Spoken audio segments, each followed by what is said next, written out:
Crystal audio books ඔබ වෙත ගෙනෙන හැරි Potter සහ ඇස්කබාන්හි හිරකරු නවවන පරිච්ඡේදය ඛේදජනක පරාජය දෙවන කොටස. ඊළඟ දිනේ හැරි හැකිතාක් උදයෙන්ම අවදි විය. කොපමණ උදයෙන් ඔහු අවදි වූවාද කියා කිවහොත් ඔහු අවදි වන විට කළුවර තුරන් වී ගොස් තිබුණේද නැත. මුලින් ඔහු සිතුවේ සුළං හමන නිසා තමා අවදි වූවා කියාය. එහෙත් ඒ සමගම ඔහුගේ ගෙල පිටුපසට දැඩි ශීතලක් දැනුණු නිසා ඔහු වහා ඇඳේ ඉඳගත්තේය. ඔහු ආසන්නයේ ගෙදරට අරක්ගත් ප්‍රේතයා වන පීවුස් පාවෙනු හැරී දුටුවේය. ඔහු පාවෙන ගමන් හැරිගේ කනට තදින් පිබිමින් සිටියේය. ඇයි උඹ එහෙම කළේ? හැරි කෝපයෙන් ඇසුවේය. පීවුස් නැවත තම කම්මුල් පුම්බා දැඩි සුළං පාරක් නිකුත් කොට කාමරයෙන් පිටතට ගියේ සිනාසෙමිනි. හැරි අතපත ගා තම එලාම් ඔරලෝසුව සොයාගෙන වේලාව බැලුවේය. වෙලාව 4:00. පීවුස් ශාප කරමින් හැරි අනෙක් පසට හැරි නිදාගැනීමට උත්සාහ කළේය. එහෙත් ඒ නිරාර්ථක උත්සාහයකි. ඉහලින් අහස ගුගුරන හඬද කුණාටුවේ හඬද ඔහුට ඇසෙන්නට විය. දැඩි සුළං මන්දිරයේ බිත්තිවලට දැඩි ප්‍රහාරයක් එල්ල කළ අතර තහනම් වනාන්තරයේ ගස් සුළං ප්‍රවාහනය නිසා ඒ මේ අත ඇඹරෙමින් කෙඳිරිලි ගානු ඔහුට ඇසුනේය. තව පැය කිහිපයකින් ඔහු මෙම මහා මේඝයට මුහුණ දෙමින් ක්විඩිච් ක්‍රීඩාවේ නිරත විය යුතුය. අවසානයේදී ඔහු තවදුරටත් නිදා සිටීමේ අදහස අත්හැර ඇඳෙන් බැස මුහුණකට සෝදා ඇඳුම් ඇඳ නිම්බස් 2000 අතැතිව නිදන ශාලාවෙන් පිටත ගියේය. හැරි දොර හරිත්ම යම් කිසි දෙයක් ඔහුගේ පාදයේ ගෑවී යනු දැනෙන නිමේෂයකින් බිමට නැඹුරු වූ හැරි පැන ගැනීමට පෙර ක්‍රුක්ෂෑන්ගේ වලිගය අල්ලා පිටතට ඇදගත්තේය. ඔබ දන්නවද මං හිතන්නේ රොන් ඔබ ගැන කිව්ව දේ හරියටම හරි කියලා? හැරි සැකමුසුව ක්‍රුක්ෂෑන්ස්ට කීවේය. මේ පළාතේ හරියට මීයෝ ඉන්නවා. ගිහලවුන් එලවලා දාපන්. යනවා.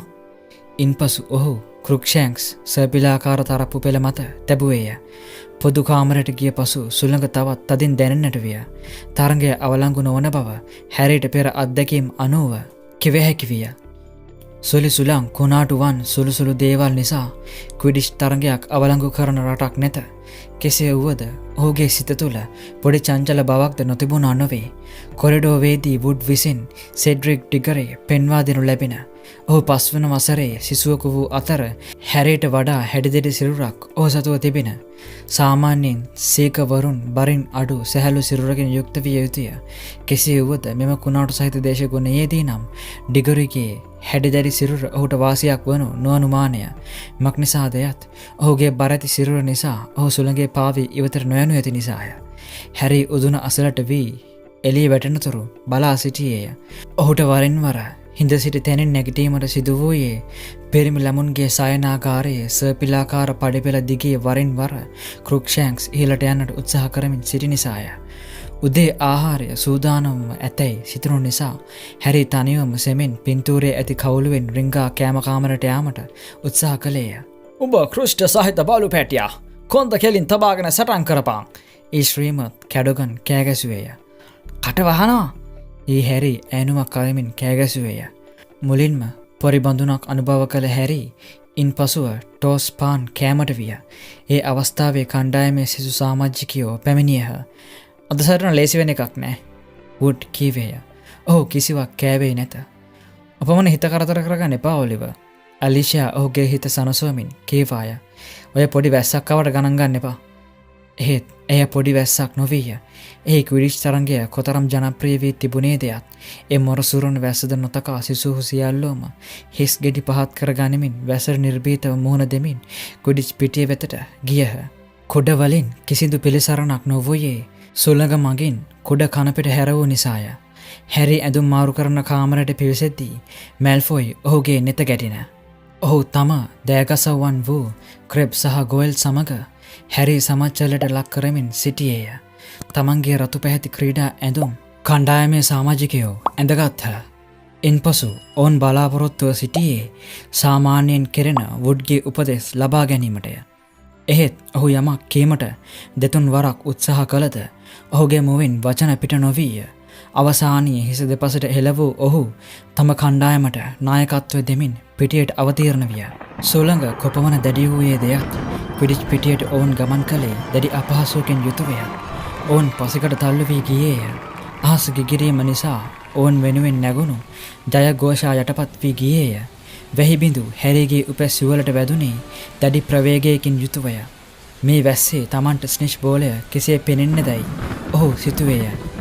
හෆල්පෆ් කණ්ඩායම ප්‍රතිවිරුද්ධ දිශාවෙන් පිටියට ඇතුළු විය. ඔවුන් ඇඳ සිටියේ කහ කොරුල්ලන්ගේ කහ පැහැයෙන් යුත් ලෝගුය. ඉදිරියට පැමිණි නායකයෝ අතර අතදී සුබපතා ගත්හ. ඩිගරි වුඩ් දෙස බලා සිනාසුනද හක්ක පැන්න කලකමෙන් සිනාසීමට නොහැකිව සිටි වුඩ් කලේ හිස පහත් කිරීම පමණි. ඉදල් මිටි මත නගින්න යනුවෙන් මැඩම් හූච් දුන් නියෝගය හැරිට නොඇසුනද ඇගේ තොල්වල ක්‍රියාකාරීත්වය නිසා ඒ විධානය හැරි අවබෝධ කරගත්තේය. තම දකුණු පාදය මඩ වලකින් ඉවතට ඇදගත් හැරි එය තම නිම්බස් 2000 මතින් දැම්මේය. මැඩම් හූච් තම නලාව තොල් අතර තදකොට විධානය නිකුත් කළාය. තරංගයේ ඇනපෙනි. හැරි විගස ඉහළට ගියේය. ඒත් සුළඟේ වේගය නිසා තමා පැත්තකට ඇදී යනු හැරිට දැනුනේය. හැකිතරම් දැඩිව ඉදල්මිට අල්ලාගත් හැරි එය උපරිමව පාලනය කර ගැනීමට උත්සාහ කළේය. විනාඩි 5ක් ගත වෙද්දී හැරි කොතරම් තෙතබරිත වී සිටියේදයත් කුඩා ස්නිච් බෝලය කෙසේ වෙතත් තම කණ්ඩායමේ සගයෙන් පවා දැක ගැනීමට ඔහුට අපහසු විය. ඔහු පිටියේ ඔබම ඔබ ගිය අතර වරින් වර රතු සහ කහ පැහැ තම දෙනෙත් ඉදිරියේ පාවී යනු ඔහු දුටුවේය. ක්‍රීඩාව සිදුවෙන්නේ කුමන ආකාරයකින් යන්න පිළිබඳව හැරිට අවබෝධයක් තිබුණේ නැත. පහත බැලූ විට ඔහු දුටුවේ වෙහි කපා සහ අබලන් වූ කුඩ සාගරයකි. දෙවාරයක්ම දුෂ්ට බ්ලජර් බෝල ප්‍රහාරයෙන් හැරි බේරුණේ 99 හැරි ඇස් සිහින් කරගෙන වර්ෂාව තුළින් ඉදිරියේ බැලීමට දැඩි වෙහෙසක් ගත්තේය. වර්ෂාවත් අහස ගිගිරීමත් නිසා ක්‍රීඩා විවරයේ කිසිම දෙයක් ඔහුට ඇසුරේ නැත. ඒ නිසා තරඟයේ පවතින්නේ කුමන තත්වයක් මතද යන්න දැන ගැනීමට හැරිට ක්‍රමයක් තිබුණේ නැත. කාලය පිළිබඳ හැඟීමක්ද තබා ගැනීමට හැරිට නොහැකි විය. තම ඉදල්මිට කෙලින් අල්ලා ගැනීමට එන්නම නොහැකි විය. අනුක්‍රමයෙන් අහස අඳුරවන්නට වූයේ හරියටම රෑ බෝවීමට එන කලකෙමිනි. තවත් ක්‍රීඩකයෙකුගේ ඇඟේ නොහැපි හැරි දෙපාරක් 99 බේරුණේය. ඒ ක්‍රීඩකයින් තම පිළේ අයද විරුද්ධවාදීන් යන්න පවා සිතා ගැනීමටවත් හැරිට අපහසු විය. සියලුම ක්‍රීඩකයින් එවන විටත් හොඳ හැටි තෙතබරිත වී සිටි අතර එකෙකුට අනිකා හඳුනා ගැනීමට පවා නොහැකි තත්වයකි පැවතුනේ. විදුලි කෙටීමත් සමගම මැඩම් හූච්ගේ නලාවේ හඬ නිකුත් විය. තමාට බිමට බහින ලෙස සංඥා කරන වුඩ්ගේ ඡායාව හැරි යන්තම් දුටුවේය. මම කෙටි විවේක කාලයක් ඉල්ලුවා. වුඩ් කෑගැසුවේය. කවුරුත් එන්න පහලට. කණ්ඩායමේ සියල්ලෝම ක්‍රීඩා පිටියේ අයිනේ තිබූ විශාල කුඩයක් යටට රොක් වූහ. හැරි තම උපැසිවල ගලවා ඒ තම ලෝගුවෙන් මනාසේ පිරිමැත්තේය. දැන් ලකුණු තත්ත්වය කොහමද? අපි දැන් ලකුණු 50ක් ඉදිරියන ඉන්නේ. කොහම වුණත් අපි ඉක්මනින් ස්නිච් බෝලේ අල්ලගන්න ඕනේ. නැත්නම් අඳුර නිසා අපි අමාරු වෙනවා. මට මේවා දාගෙන වැස්ස සෙල්ලම් කරන්න හරි අමාරුයි. හැරි කීවේ තම උපැසිවල පෙන්වමිනි. ඒ මොහොතේම හමෝයිනි ඔහුගේ උරසට ඉහළින් තම හිස දැම්මාය. ඇය තම ලෝගුව තම හිසට ඉහළින් දමාගෙන සිටියාය. ඇයගේ මුහුණ දීප්තිමත්ව බැබලමින් තිබෙන. හැරි මට අදහසක් ආවා. ඔයාගේ කන්නඩි කොට්ටම මට දෙන්න ඉක්මනට. ඔහු තම උපැසිවල ඇයට ගලවා දුන්න අතර සියල්ලෝම ඇය කරන්නට යන දේ කුමක්ද බලා සිටියහ. එයට තම මැජික් යෂ්ටියෙන් තට්ටු කළ හමෝයිනි. ඉම්පර්වියස් ඒ කියා එය ආපසු හැරිට දුන්නාය. දැන් ඉතින් ඔය වීදුරුවල වෙහි වතුර ඇඳී පවතින ටිකක් නෑ. වුඩ්ට ඇය සිප ගැනීමට තරම් ආදරයක් ඇය කෙරෙහි ඇතිවිය. ෂා නියමයි. ඔහු කීවේය. ඔහුගේ කටහඬ ගොරෝසු වී තිබෙන හමෝයිනි සෙනඟ අතර අතුරුදහන් වූවාය. හරි යාළුවනේ අපි දිනමු. ඔහු කීවේය. හමෝයිනිගේ උපක්‍රමය සාර්ථක වී තිබෙන හැරිගේ සිරුර තාම ශීතලෙන් හිරිවැටි ඇත. ජීවිතයේ කිසිම දිනක නොව විරු අයුරින් ඔහු තෙතබරිත වී ඇත. ඒ කුමක් වුවද දැන් ඔහුට පෙනීමේ අඩුවක් නැත. ඒ නිසා නව බලාපොරොත්තු ඔහුගේ හද තුළ මෝදු වෙමින් පවතී. කුණාටු සහිත අහස තුළින් ඔහු තම ඉදල්මිට වේගයෙන් මෙහෙයුවේය. ඔහුගේ දෙනෙත් පිටිය සිසාරා දිවගියේ ස්නිච් බෝලේ ඡායා මාත්‍රයක් හෝ දැක ගැනීමටය. ඒ අතරම තමන් බිමෙහෙලන්නට එන බ්ලජර් බෝලද ඩිගරිගේ කකුල් මාට්ටුද මග හරමින් ක්‍රීඩා කිරීමේ දුෂ්කරතාවයට මුහුණ දීමට හැරිට සිදුවිය. නැවත වරක් ලොකු අකුණක් හිටුවේය. ඒ සමගම ගසක අත්තක් මෙන් විදුලි සැරයක් අහසේ දිස්විය. තත්වය එන්නම භයානක වෙමින් පවතී. හැරිට අවශ්‍ය වූයේ වහම ස්නිච් බෝලය ඩැහැ ගැනීමටයි. නැවත පිටියේ මැදට යාමට සිතාගෙන ඔහු හැරුණේය. එහෙත් ඒ මොහොතේම නිකුත් වූ තවත් අකුණු සැරයක් නිසා ක්‍රීඩා මණ්ඩපය නිමේෂයකට ඒකාලෝක විය. ඒ නිමේෂය තුලදී භීෂණාකාරී දසුනක් හැරීගේ නෙත ගැටින. එනම් ලොවින් වසීගත් දෙවන්ත බල්ලෙකි. ඌ ක්‍රීඩා මණ්ඩපයේ ඉහළම හිස් ආසන පෙළ අසල සිට නොසැලී ආස් දෙස බලා සිටි. හැරීගේ හිරිවැටී තිබූ දෑත් ඉදල් මිටෙන් ලිස්සා ගිය අතර නිම්බසේ මදක් පහළට ආවේය. හැරී ඇස් සිහින් කොට ක්‍රීඩා මණ්ඩපය දෙස බැලුවේය. බල්ලා අතුරුදහන් වී ඇත. හැරී! ඒ වුඩ්ගේ කලබලයට පත් වූ හඬ හැරිගේ දෙසවන් කරා පැමිණියේය. හැරී තමසර පිටුපසින්! හැරී ආපසු බැලුවේය. සෙඩ්රික් ඩිගරි දැඩි වේගයකින් පිටිය දිගේ එනු හැරීට පෙනෙන. ඔහු ඉදිරියේ දාරණ්‍යපත වර්ෂාව තුලින් හැරී දුටුවේ රන් පැහැයෙන් දිලිසෙන යම් කිසි දෙයකි. දැඩි ආවේගයට පත් වූ හැරී ඉදල් මිට මතට සිරුර නමා උමතුවෙන් මෙන් ඉදිරියට යන්නට විය. ඔහුගේ ඉලක්කය වූයේ ස්නිච් බෝලයයි. යමු යමු! ඔහු ඉදල් මිටට කෑගැසුවේය. හයියෙන්! තව හයියෙන්! එහෙත් යම් කිසි අනපේක්ෂිත දෙයක් සිදුවෙමින් තිබෙන. ක්‍රීඩාංගණයේ ඇති පෙදෙස පුරා මහා මූසල නිහඬියාවක් පැතිර යන්නට විය. සුළඟ පෙරටද වඩා වේගයෙන් හමන්නට විය. එහෙත් හඬක් නැත. හරියටම කවුරුන් හෝ සුළඟේ හඬ නවත්වා දමා ඇති කලකෙමෙනි. හදිසියේම හැරීගේ කන් බිහිරි වී ඇත. සිදුවන්නේ කුමක්ද? ඒ සමගම සුපුරුදු බිහිසුණු සිසිල් සුළං රැල්ලක් හැරී වසාගෙන හමා යන්නට විය. තමන් තුළද අමුත්තක් සිදුවීගෙන ගියේය. පහත කුඩිච් පිටියේ යමක් සිදුවමින් තිබෙන. හැරිට යමක් සිතීමට කාලයක් නොතබාම හැරිට බිම් බැලින. ස්නිච් බෝලය ඔහුගේ දෙනෙතින් ඉවතට ගියේය. පහලින් හැරී දුටුවේ සිය ගණනක් භූතාරක්ෂකයින් මුහුණු ඉහළට ඔසවා තමන් දෙස බලා සිටින ආකාරයයි. ඔහුගේ හදවත ශීතල වී යනු දැනින. එපමණක් නොව හදවත තුළ දැඩි වේදනාවක්ද ඇතිවිය. නැවත ඔහුට ඒ හඬ ඇසෙන. තම හිත තුළ කිසිවකු අඳුනා තබන හඬකි. ඒ කාන්තාවකි. හැරිව මරන්න එපා! හැරිව මරන්න එපා! කරුණා කළා! පැත්ත කරවෙනවා! මෝඩ කෙල්ල පැත්ත කරවෙනවා! හැරිව මරන්න එපා! කරුණා කළා හැරිව මරන්න එපා! එවෙනුවට මාව මරපල්ලා! හැරිගේ මනස යම්කිසි මීදුමකින් පිරී යන්නට විය. ඔහු කරන්නේ කුමක්ද? ඇයි ඔහු ඉගිලෙන්නේ? ඇයට උදව් කිරීමට ඔහුට අවශ්‍ය විය. ඇය මේ යාමින් සිටින්නීය. ඇය ඝාතනය වීමට ආසන්නය. ඔහු බිමට වැටුණේය. ඔහු හිමෙන් ශීතල මීදුම තුලින් බිමට වැටුණේය. හැරි මරන්න එපා! කරුණා කරලා අනුකම්පා කරන්න! එවෙනුවට මාව මරන්න!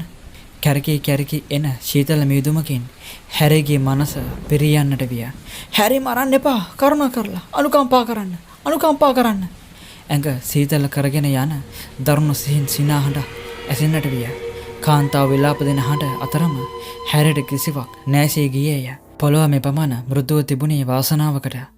මම නම් ඉස්සගම හිතුවේ එයා මැරුණ කියලා. ඒත් කොහොම හරි එයාගේ පැස්සි වලට මුකුත් වෙලා නැහැ. හැරිට ඒ මොනුව යාන්තමින් ඇසෙන. එහෙත් ඒ ඇසෙන දේවල් වලින් කිසිවක් වටහා ගැනීමට ඔහුට නොහැකි විය. තමා සිටින්නේ කොහෙද යන්න පිළිබඳව පවා හැරිට කිසිම නිනව්වක් නැති විය. එපමණක් නොව තමා එතනට පැමිණියේ කෙසේද? තමන් කරමින් සිටියේ කුමක්ද යන්න පිළිබඳව පවා ඔහුට කිසිවක් සිතා ගැනීමට නොහැකි විය. ඔහුට දැනුණ එකම දෙය නම් මුළු සිරුරම දැඩි ලෙස තලා පෙලා දමා ඇති කලකමින් මුළු සිරුරම දැඩි වේදනාවකින් වෙලී ඇති බවයි. මා මෙතෙක් කල් දැක ඇති ඊටමත් බියවද්දන සුළු දෙය තමයි එය. බියවද්දන සුළු, ඊටමත්ම බියවද්දන සුළු. හිස්කෙඩි කලුර දිවලින් වසාගෙන සිටින ඇය ශීතල විලාපකීම් හැරිගේ දෙනෙත් විවර විය. ඔහු සිටියේ රෝහල් අංශයේය. කේශාන්තයේ සිට පාදාන්තය දක්වා මට ඉසි වැසී ගොස් සිටි ග්‍රිෆින්ඩෝ කණ්ඩායම ඔහුගේ ඇඳ වටා රොක් වී සිටියේය. හර්මෝනි සහ රොන් යන දෙදෙනාද ඒ සිටියෝය. ඒ දෙදෙනා දිස් වූයේ මේ දැන් පිහිනුම් තටාකයකින් ගොඩට ආ දෙදෙනෙකු ලෙසිනි. හැරි! ෆ්‍රෙඩ් කීවේය. ඔහුගේ මුළු සිරුරේම මඩ තැවරී සුදු පැහැ ගැන්වී තිබින. දැන් කොහමද? හැරිගේ මතකය පළුදු වී ඇති ලෙසකි. විදුල කෙටීම, ග්‍රීම්, ස්නිච් බෝලය, භූත ආරක්ෂකයින්. මොකක්ද උනේ? හදිසියේ ඇඳේ හිඳගත් ඔහු ඇසුවේය. ඔයා වැටුණා. ෆ්‍රෙඩ් කීවේය. මට හිතෙන විදිහට අඩි 50ක් විතර ඉහළ ඉඳලා වැටෙන්න ඕනේ. අපි හිතුවා මැරුණා කියලායි. අලීෂියා කීවේය. එගේ සිරුරම ශීතලෙන් ගැහෙමින් තිබින. හර්මෝනි උගුර යටින් යම්කිසි හඬක් නැගුවේය. ඇගේ දෙනෙත් හොඳ හැටි රතු වී තිබෙන. ඒත් මැච් එක? හැරි කීවේය. මොකද උනේ මැච් එකට? ඒ නැවත වරක් පවත්වනවද? කිසිවෙකුත් කතා කළේ නැත. අමහිරි සත්‍ය හැරිට තේරුම් ගියේය. අපි පෙරදුනේ නැහැ නේද? ඩිගරි ස්නිච් බෝලේ අල්ලගත්තා. රොන් කීවේය. ඒ ඔයා වැටෙනවත් එක්කමයි. එයා දැනන් හිටියේ නෑ මොකක්ද උනේ කියලා. එයා ආපසු බැලුවම දුටුවා ඔයා බිම වැටලා ඉන්නවා. එයා ඉල්ලා හිටිය තරංගය අවලංගු කරන්න කියලා. එයා කිව්වා තරංගය නැවත පවත්වන්න ඕනේ කියලා. ඒත් එයා ඊට සාධාරණ ලෙස තරංගය දිනුවා. වුඩ් පවා ඒ පිළිගන්නවා. කෝ වුඩ් හදිසියේ ඇසුවේ වුඩ් එහි නොසිටින බවක් දැකීමෙනි. එයා ශවයකී තාම නානවා. ෆ්‍රෙඩ් කීවේය. එයා දිවෙනකන් නානවා. හැරි ඉදිරියට නැමී තම හිස දනහිස තෙක් නැව්වේය. ෆ්‍රෙඩ් ඔහුගේ උරහිසට අත තැබුවේ. හැරි ඔයා කවදාවත් ස්නිච් බෝලේ අතෑරලා නෑ. ඒත් හැරි ඔයා කවදාවත් ස්නිච් බෝලේ මිස් කළා නෑ. ජෝර්ජ් කීවේය. ඒත් තාම වැඩේ ඉවර නෑ. ෆ්‍රෙඩ් කීවේය. අපි ලකුණු 100කින් පෙරදුනා. හරිද? ඉතින් හෆල්පෆ් ඒත් ස්ලිදරින් හෆල්පෆ්ලාට පෙරදුනොත් ඒත් හෆල්පෆ්ලා ලකුණු 200කින්වත් පරාද වෙන්න ඕනේ. ජෝර්ජ් කීවේය.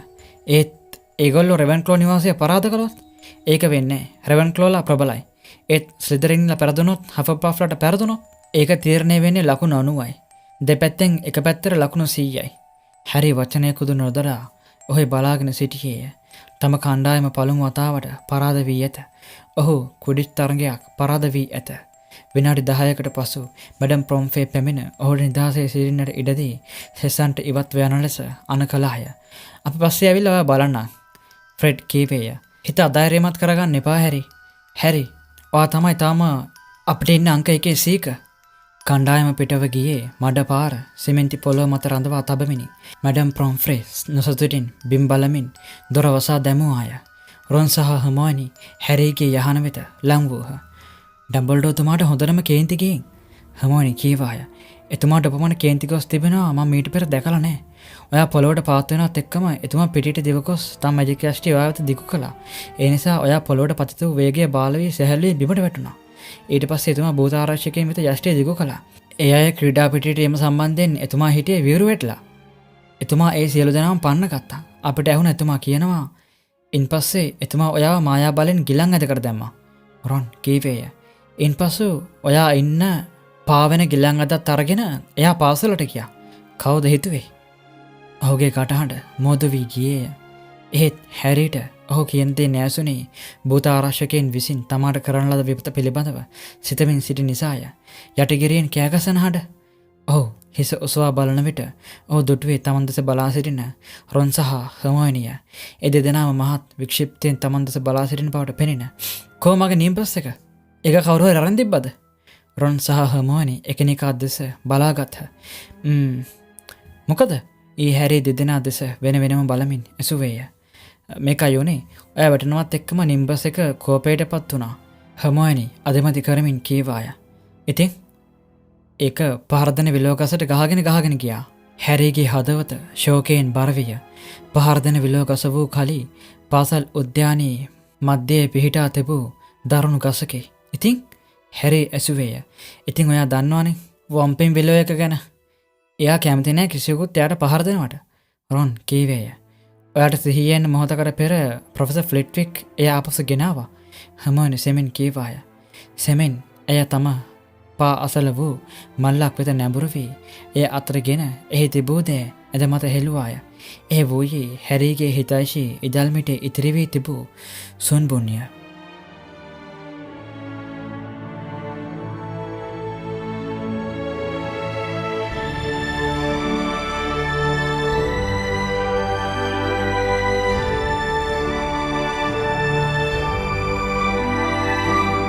මතු සම්බන්ධයි. තවත් මෙවැනිම කොටසක් ලබන සතියේ බලාපොරොත්තු වන්න. පහුගිය කොටස් නැරඹීම සඳහා දකුණු පස උඩ කෙළවරේ ඇති කාඩේ මත ක්ලික් කරන්න. ස්තුතියි.